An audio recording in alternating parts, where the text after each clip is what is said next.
Hi there, and welcome to the Multiply You podcast, where we showcase top experts in their space and reveal all the secrets you need to know to multiply you.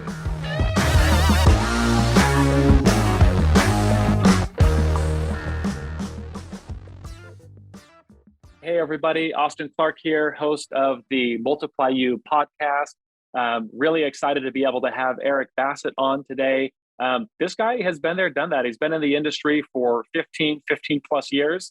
Probably like me, it kind of seems like it was just yesterday. And then like you wake up and 15, 20 years later, it's like, I'm still doing this. But Eric isn't just still doing this. Eric wears a lot of hats and has done a lot of things as it relates to inside sales, marketing, running his own pest control company, running his own consultancy agency as it relates to the pest control space, if you will, and many other things. And so I already know, just after having visited with him for a moment, that the time that we've allotted the two of us is not going to begin to even cover a lot of the things that we'll get into and that we'll want to, but we'll do our best. This episode, as they all are, it's brought to you by my company, Moxie Pest Control. 2022 was a great year. We're looking to continue to grow tremendously in 2023, not just in Phoenix, where my location is, but across the United States. Part of the way that we've done that is via acquisition. So we have done the best that we can to implement a lot of the strategies and marketing that Eric will probably share with us. Direct mail, PPC, LSA, social media. We've tried to leverage as many of the resources as we possibly know how to and can. But one of them that we feel that we've gained a competency in the last 4 or 5 years has been acquisitions. And so if you would just like another opinion, if you have considered getting out of the business and you are a reputable company, 5+ trucks on the road, I would certainly love to have those conversations with you. Even if it leads to nothing now, or even in a year or in the future, it may just be good information for you to be able to have as it relates to multiples, interest rates, how to structure deals that are advantageous for everybody, and that sort of thing. So you can call or text me directly. My cell is 480-254-9730. You can also email me directly at aclark@moxiepestcontrol.com. And I'd love to have any of those conversations that you would like to have. Eric, he is here with us today. He, like I said, has been in the industry for over 15 years. He is an ACE, which is an associate certified entomologist, which I think that there's like you and then 6 other people in the world that has that credential, because it is so dang hard. I mean, maybe there's a little bit more than that, but I mean, I've seen the application and the paperwork. It's like buying a house. In fact, buying a house might even be easier than getting that credential. So congratulations. And Eric has been up to some really exciting things the last decade and a half, and especially the last few years. So Eric, welcome to the show. Thank you for being here. How are you doing today? Thank you, Austin. I'm doing really well, really happy and excited to be on the show. Really grateful to you and Moxie for putting this whole thing together and providing this space where we can give back to other pest control owners and business owners and just like-minded individuals who want to learn more and grow. So super excited for this. It's always so crazy when I tell somebody how long I've been in the industry, because I'm sure, just like a lot of other PCOs and pest control people out there, you don't really plan on being in pest control.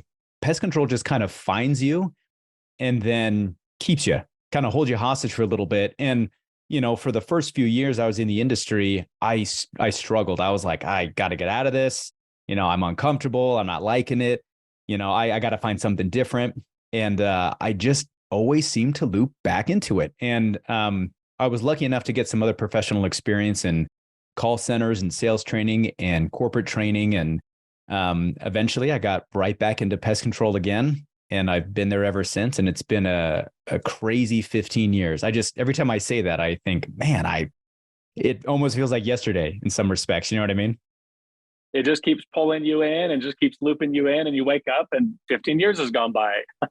Yeah. You know, I love it. I love the opportunities that pest control brings. You know, I really appreciate the networking abilities that I have and have changed in the past few years. You know, I remember talking to a colleague of mine when I was working for another local company before I was an owner in my own company. And I remember having a conversation where I said, hey, you know, I think it'd be really helpful to get together with other pest control owners locally and talk about what our struggles are, talk about what they've been doing to gain customers, talk about what they've been doing to help with attrition and customer service, and just have like a little networking group. And the gentleman I was talking to is like, no way. That's crazy. What are you talking about? Like, what are we going to do? Give up all of our industry secrets? Like, give up our hold on, what market share and influence we have? No way. And I remember just feeling so let down. Like, man, I really feel like that would be so advantageous to everybody. And that was years ago. And finally, I feel like in the last few years, podcasts like this one and a Bug Bux podcast that I do and some other podcasts that I've seen from the industry have really set the tone when it comes to providing valuable information. So I just want you to know how much I appreciate this platform that you put together. No, yeah, thank you. And I feel the same way. It's, when you say secrets, and as most everybody at this point knows, that they just don't exist. I mean, there's the internet. We all use the same vehicles. We all use the same products. We all use the same 2 softwares that exist for the space or 5 or whatever it is. And so it really just is about who is willing to get out there and grind. That the market is limitless. There's a nearly unlimited amount of people that, single family dwellings or apartments or commercial or like whatever your niche is in pest control, it's just there. And so go get it. Just because someone else is winning or having success, it doesn't mean that someone else is losing or has less money, or that there is enough out there. There's more than enough out there for everybody. And so I do appreciate that perspective. Tell us, Eric, what's been a little bit of your path? 15 years ago, you didn't start as the owner of your company. What was a little bit of your path like the last decade and a half? So, kind of starting where I am right now. So I'm an owner at Natura Pest Control. We're over in the Pacific Northwest.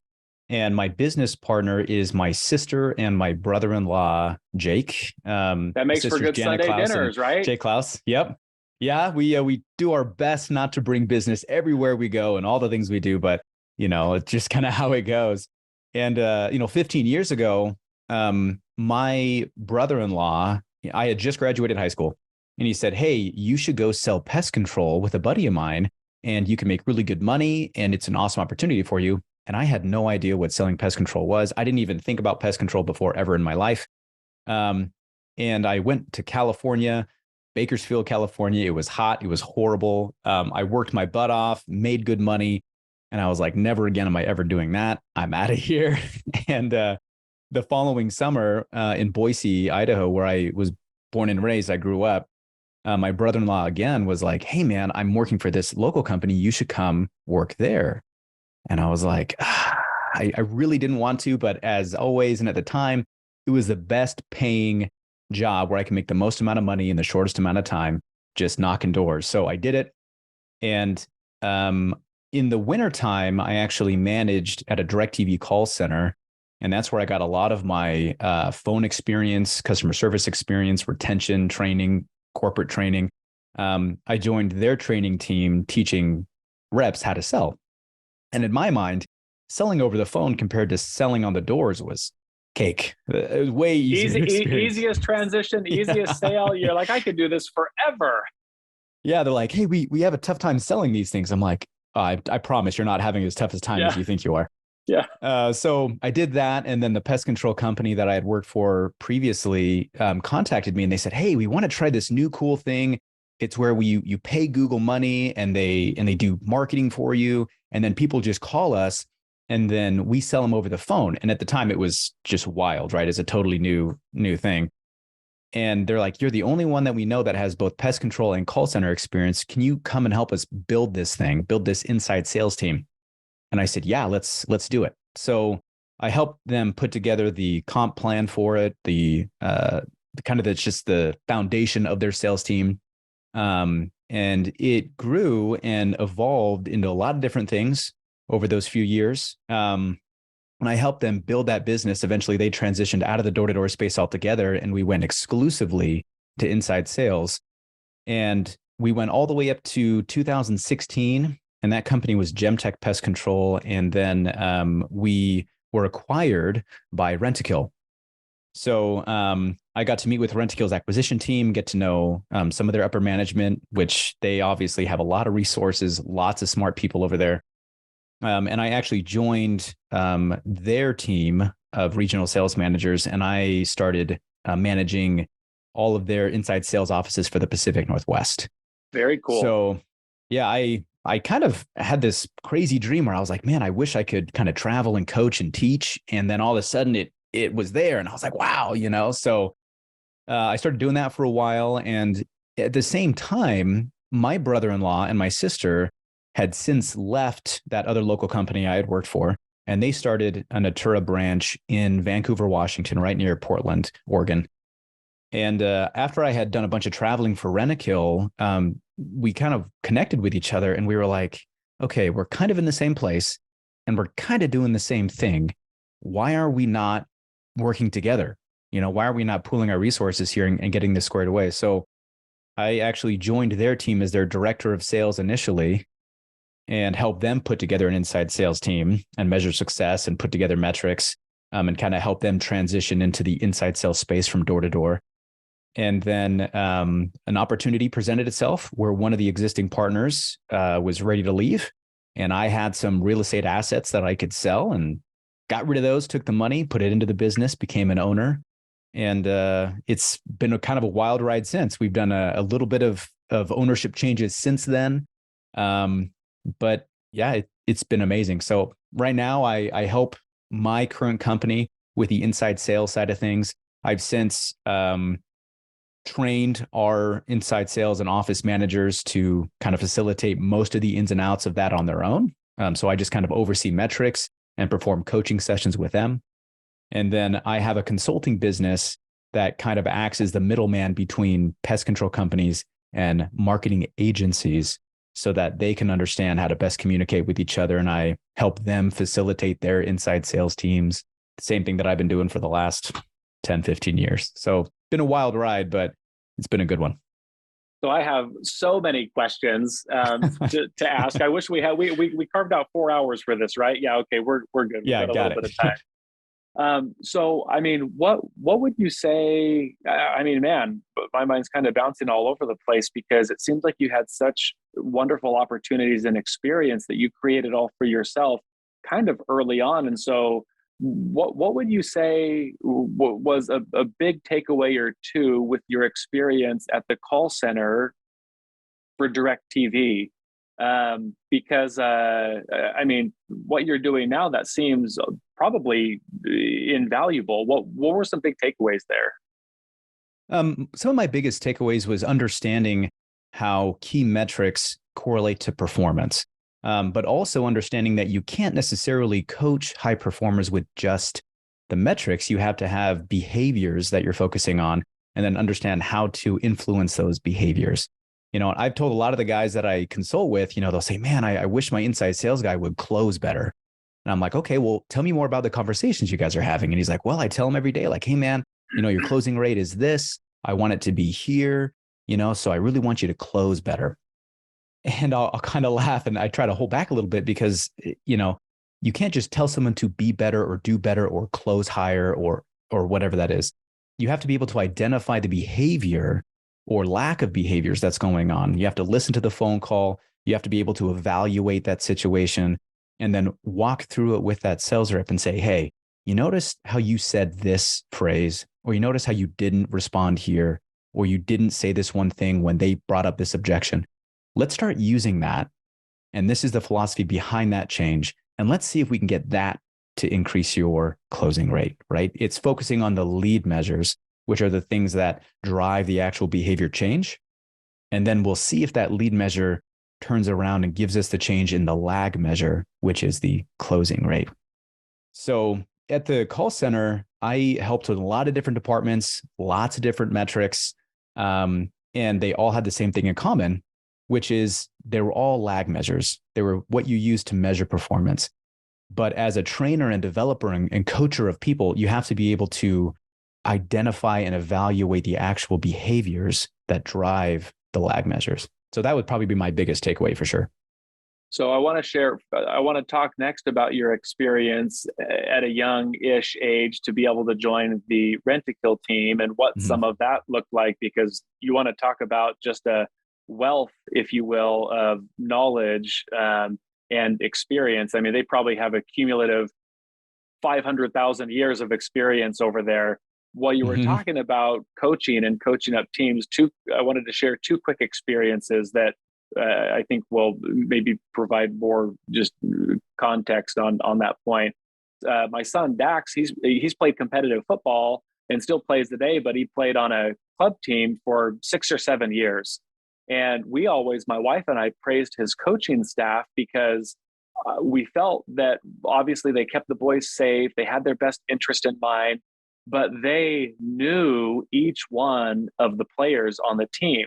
And not just like what they liked or didn't like, but they knew how to get the best performance out of them all of the time. They knew that these two boys, you needed to yell at them and they would respond to that. But if you yelled at these boys, they would just shrivel up and that wouldn't be a good thing. They knew that these couple of boys here, that they needed to hear like positive words of affirmation and to be praised, and that would like have them rise up.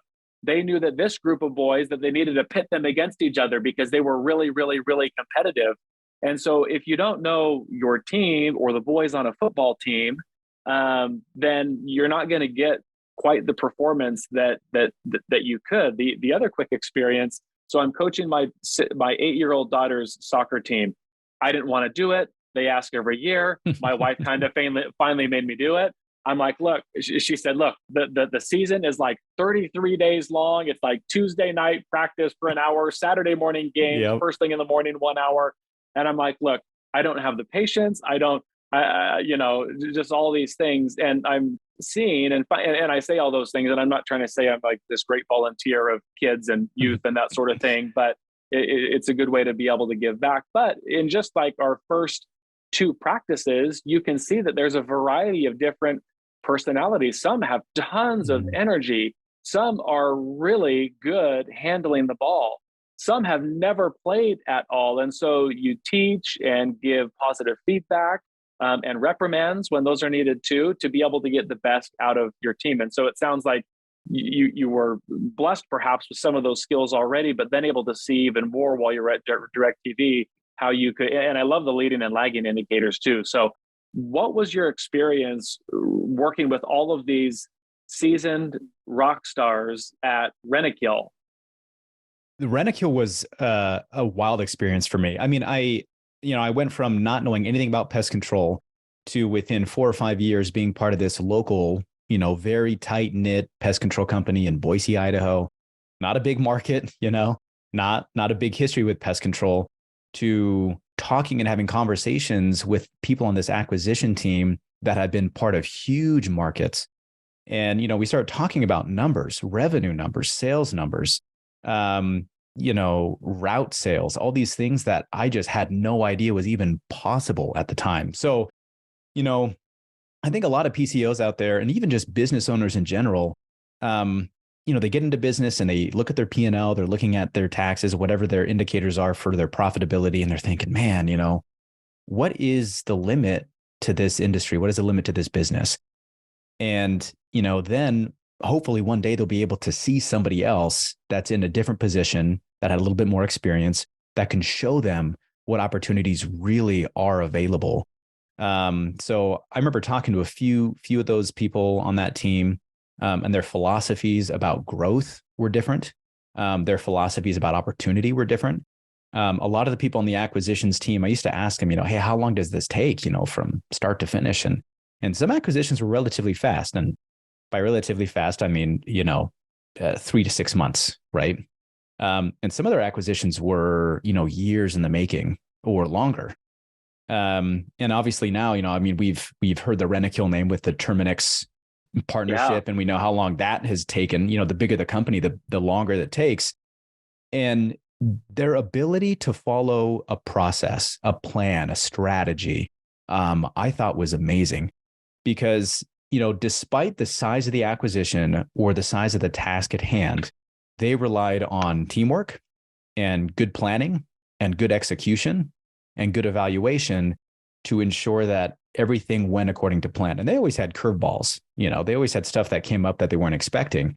But they were so cool under pressure. And you could just tell, like I'd say something crazy and they would just kind of nod their head, write it down, discuss it, work through it, and get it all ironed out.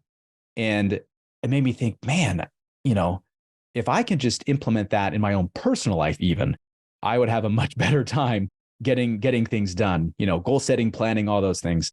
But yeah, so a couple things. One was just the opportunities in the pest control industry, much, much bigger than I ever thought was possible. And then just the strategies that these big companies were using to maintain organized growth was really surprising in my mind too. So as we transition a little bit to maybe some of the consulting or coaching that you do, who is your ideal? How long have you been doing it? I mean, with your experience of doing a lot of the things that you've done, did you just see that there was like a gap there and an opportunity and like, hey, I think I could do this?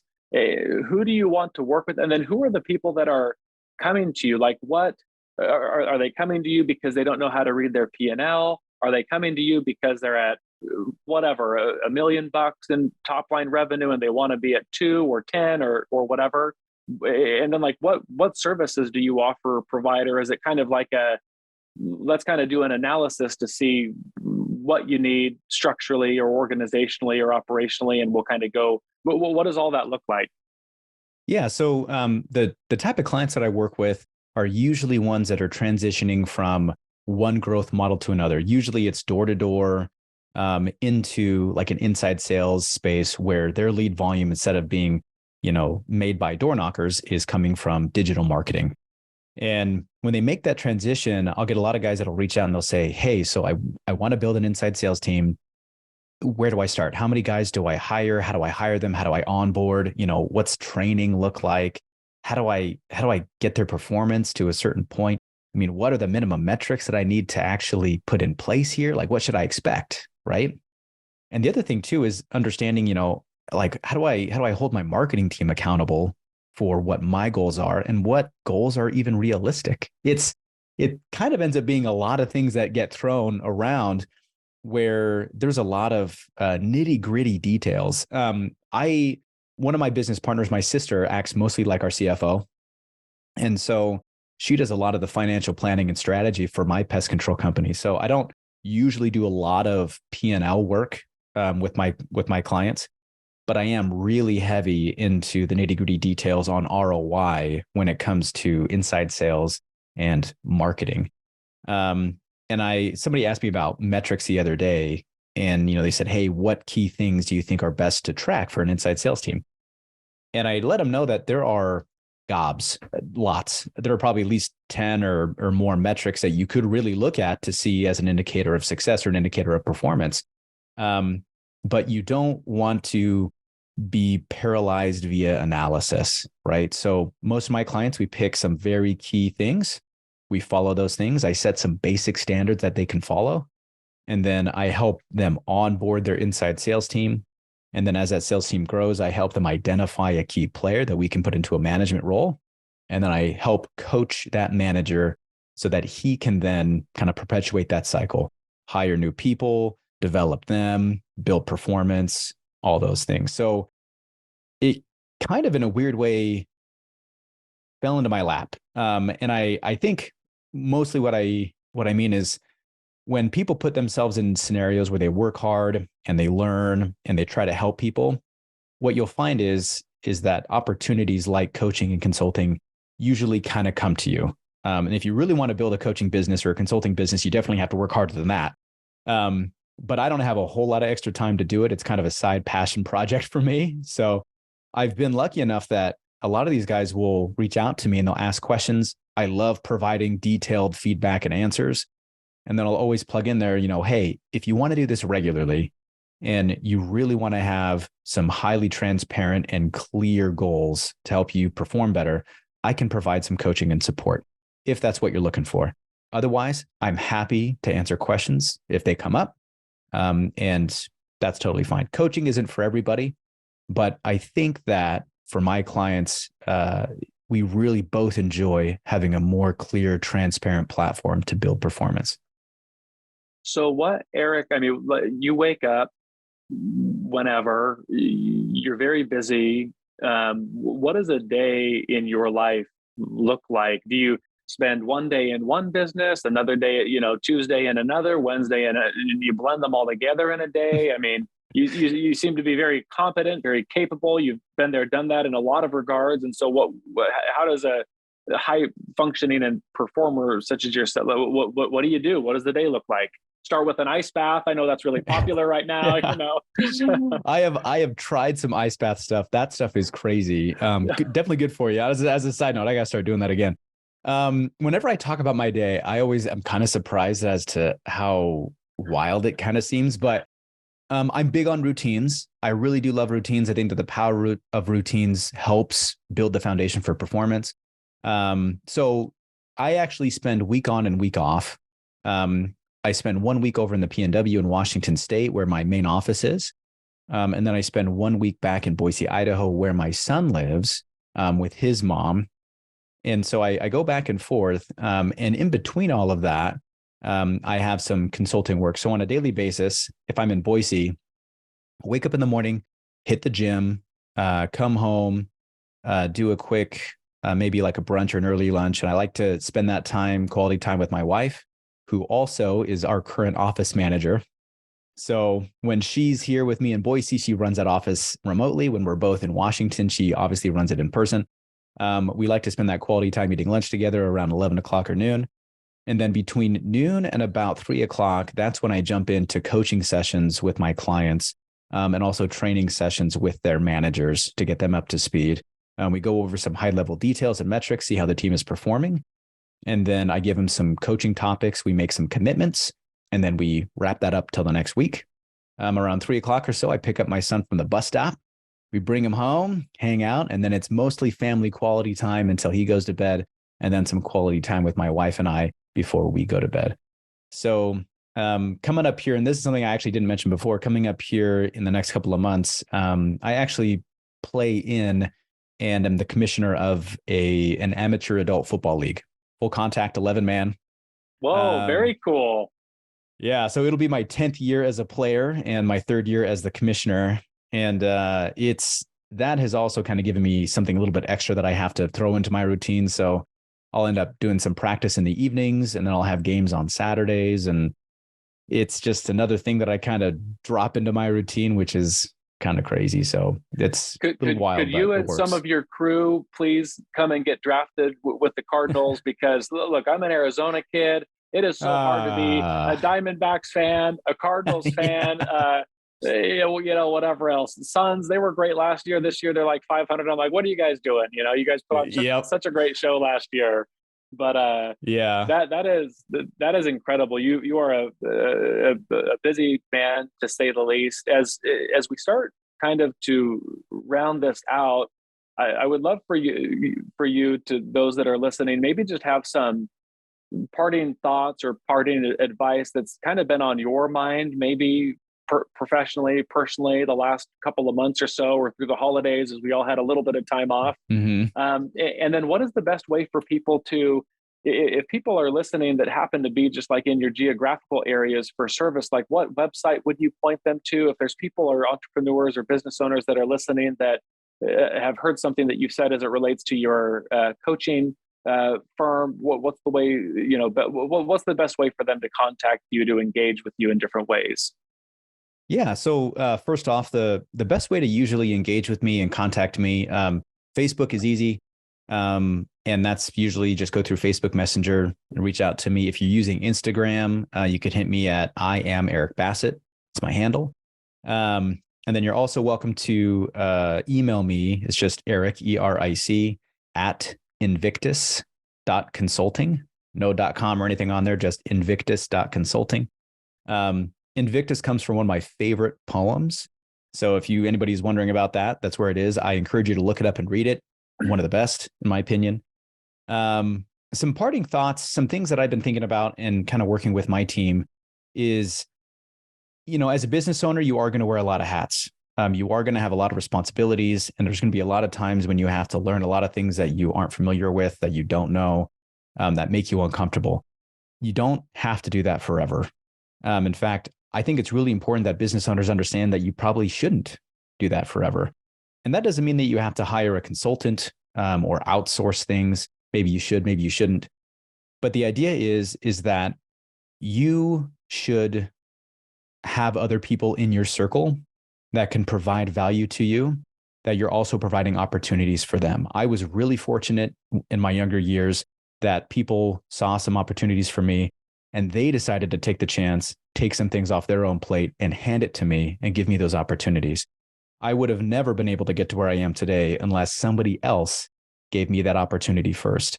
And if that person would have just kept all those things tied to their chest and wouldn't let anybody do it, one, they probably would have had a heart attack. But two, I wouldn't be here. So I know it's hard for business owners to let go. I know that's difficult. I know that your company is your baby and you don't want anyone else to have power over that. But in order to grow and to really give people opportunities, you have to be able to let go of some things and hand those off to other people. It'll make you better. It'll make them better. And it makes your business better. The how-to, when it comes to handing those things off, that takes a little bit of practice. And that's where having a consultant, having somebody to kind of step in and guide you, maybe see around those corners a little sooner can help a lot. But either way you do it, delegation and up-leveling, if I want to use a new term, is the way to go for sure.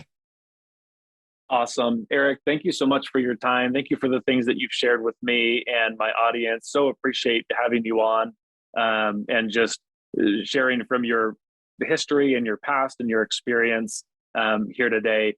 Thank you so much, everybody, for tuning in and listening. Subscribe. These things are dropping once a week. More great guests just like Eric and others that have been on the show before. And until the next time, create a great day.